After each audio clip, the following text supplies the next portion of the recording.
In this guide, the core problem identity proofing solves is the binding gap. There is nothing in a digital account creation flow that connects the bits on the screen to a Livy. The standard remote IAL2 proofing flow has 5 stages that map directly onto NIST 863A's Resolve Validate Verify model.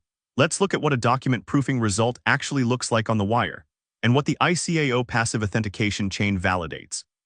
And 4 shifts are reshaping identity proofing right now. Identity expert, powering you to be an expert in identity. Here's the uncomfortable truth about digital identity that every developer building an account system needs to understand. Anyone can fill in a form and claim to be Sarah Chen, born March 12, 1985, living at 42 Maple Street. Without a way to verify that claim, you have no idea whether your new user is a real person, a synthetic identity assembled from stolen data, or a bot farm running automated registrations. In 2024, AI-generated deepfakes used to defeat selfie liveness checks grew by over 700% across identity verification vendors. And here's the counterintuitive part. The most reliable defense against this wave of synthetic faces isn't newer machine learning models. It's a 20-year-old radio chip embedded in every modern passport. Today we're covering identity proofing and KYC, Know Your Customer.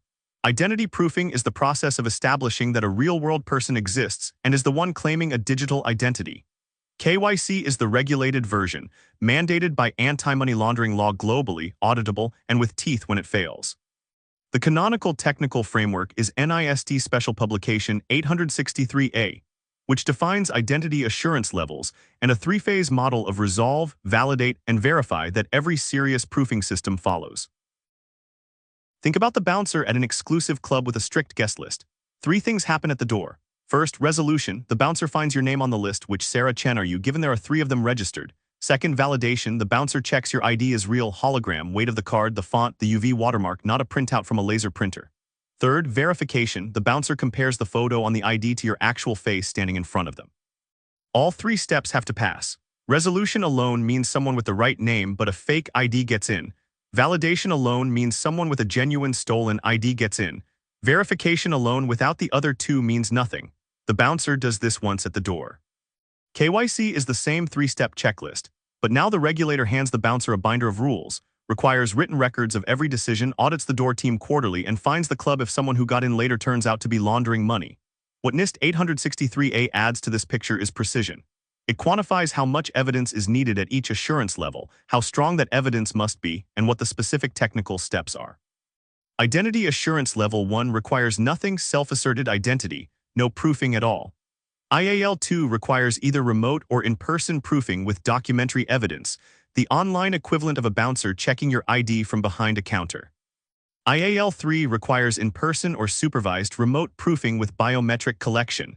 The bouncer is physically with you, or watching you on a live video feed with an operator present. The core problem identity proofing solves is the binding gap. There is nothing in a digital account creation flow that connects the bits on the screen to a living human being in the real world. Anyone can type any name. Anyone can generate a plausible-looking email address. Without proofing, you get 3 failure modes that regulators, insurers, and security teams all care about deeply. The first is synthetic identity fraud. An attacker assembles an identity from a real social security number, often a child's or a recently deceased person's, combined with a fabricated name, date of birth, and address. This Frankenstein identity passes basic validation because the SSN resolves to a real person in the bureaus. The attacker builds credit history slowly over months or years, then busts out maxing out every account simultaneously before disappearing. The second failure mode is the proofing gap and account takeover. A legitimate user completes proofing at enrollment, then their credentials are phished or their SIM swapped 3 months later. Proofing is a one-time event unless the system explicitly requires reproofing at step-up operations. The third is the deepfake escalation. Generative AI can now produce passable document scans and selfie videos good enough to defeat visual-only liveness checks. KYC adds a regulatory layer on top of these technical concerns. CDD, customer due diligence, requires you not just to know who someone is but to understand the nature of the relationship and assess risk. EDD, enhanced due diligence, kicks in for high-risk customers, politically exposed persons, high-risk jurisdictions, complex corporate structures. PEP screening checks the applicant against public databases of government officials and their families. Sanctions screening checks OFAC's specially designated nationals list, the EU Consolidated Sanctions List, and the UN Security Council list. All of these run at onboarding and then on an ongoing basis. A clean screen today does not mean a clean screen in 6 months. The standard remote IAL2 proofing flow has 5 stages that map directly onto NIST 863A's Resolve Validate Verify model. Stage 1, Document Capture. The applicant submits photos of the front and back of their identity document. The system performs OCR to extract name, date of birth, document number, and expiry. The MRZ, the machine-readable zone, is parsed and its checksums validated. Stage 2, NFC chip authentication. For passports and modern national IDs, the system reads the document's NFC chip over ISO 14443. Using the MRZ as a key, it establishes a BAC or PACE secure channel, then performs passive authentication. Verifying the chip's document security object is signed by the issuing country's document signer certificate, which chains to the country signing CA in ICAO's public key directory. This proves the chip data wasn't tampered with after issuance. Active authentication or chip authentication then proves the chip itself is genuine, not a cloned radio module. Stage 3, Biometric capture and matching. The applicant takes a selfie. The system performs a one-to-one biometric match between the selfie and the portrait stored in chip data group 2, the same image printed on the document but stored as a JPEG on the chip. Stage 4, Liveness detection. The biometric match is worthless if someone is holding up a printed photo or running a deepfake video. ISO 30173 defines the presentation attack detection framework. Passive liveness analyzes a single frame for spoof artifacts. Active liveness prompts the user with random challenges: blink, turn, read a phrase, proving a live responsive human is present. Stage 5, Watchlist and sanctions screening.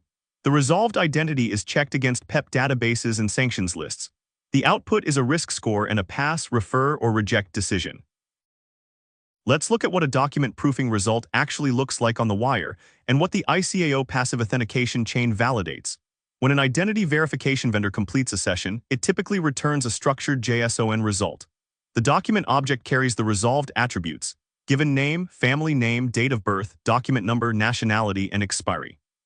The checks object maps each validation step to a pass or fail verdict. MRZ checksum, passive authentication, chip authentication, biometric match score, and liveness result.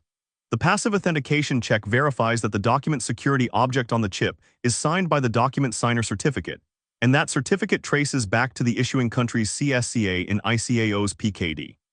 The biometric match score is a floating point similarity value, typically 0 to 1 compared against a configured threshold, often 0.85 or higher for IAL2. The liveness verdict reflects the PAD result, genuine or attack detected. The risk decision output carries the overall verdict, pass, refer, or reject, along with the triggered watchlist flags. A PEP flag or sanctions match forces a refer even if all technical checks pass, because KYC compliance requires a human review of the match before the account is activated. 4 threats dominate the identity proofing attack surface. Threat 1, synthetic identity fraud. The attacker doesn't steal a real person's identity, they construct one. A real social security number from a child or deceased person is combined with a fabricated name and address to create an identity that resolves in the credit bureaus. Over time, thin file credit history is built. At bust out, the attacker maxes every account and vanishes. Defense, SSN verification against the Social Security Administration's ECBSV service, credit history depth and velocity checks, device and behavioral signals at enrollment, beneficial owner discovery for entity customers. Threat 2, deepfake and presentation attack. AI-generated selfie videos, 3D masks, and camera feed injection attacks defeat liveness checks that rely on visual analysis alone. Defense, ISO 30173 PAD certified liveness solutions, injection attack detection that attests the capture came from the actual hardware camera rather than a software-injected feed. FIDO DocAuth certified vendors, hardware-bound capture APIs. Threat 3, document forgery. Counterfeit IDs pass visual inspection. Defense, NFC chip passive and active authentication. A forged chip cannot produce a valid signature against the issuing country's CSCA. AAMVA registry crosscheck for U.S. driver's licenses. MRZ checksum validation. Threat 4, post-proofing account takeover. Proofing is a one-time enrollment event. 3 months later, the user's password is phished and the account is compromised. Proofing proves who enrolled, not who is authenticating today. Defense, bind proofing to phishing-resistant authenticators like FIDO2 passkeys at IAL2 or AAL3. Require step-up reproofing for high-value operations. Implement continuous adaptive authentication signals. 4 shifts are reshaping identity proofing right now. First, NIST SP 863A Revision 4 is in late draft and expected to publish in 2025. Revision 4 adds digital evidence as a first-class evidence category. Mobile driver's licenses and verifiable credentials can satisfy evidence requirements. It formalizes supervised remote proofing as an IAL2 and IAL3 option, introduces trusted referee workflows for accessibility, and adds explicit fraud prevention program requirements that CSPs must demonstrate to relying parties. Second, ISO 18013-5 mobile driver's licenses are now accepted in U.S. states via Apple and Google Wallet.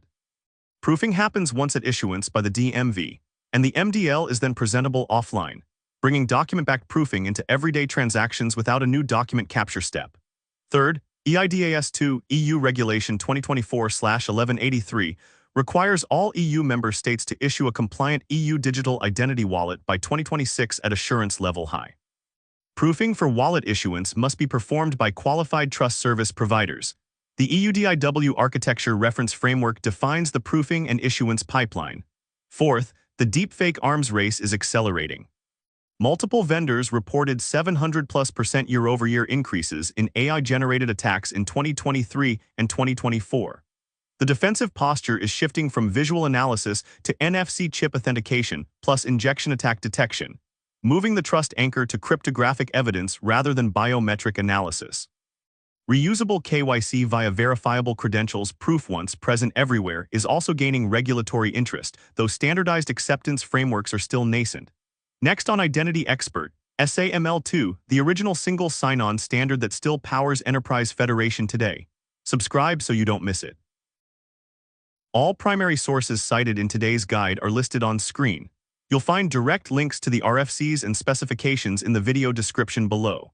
If this breakdown helped you understand the topic better, please subscribe to identityexpert. We publish a new protocol deep dive every week. Thanks for watching. If there's a specific identity standard, authentication flow, or security protocol you'd like us to cover next, drop it in the comments below. We build our content based on what the community asks for. Subscribe and hit the bell so you never miss an episode.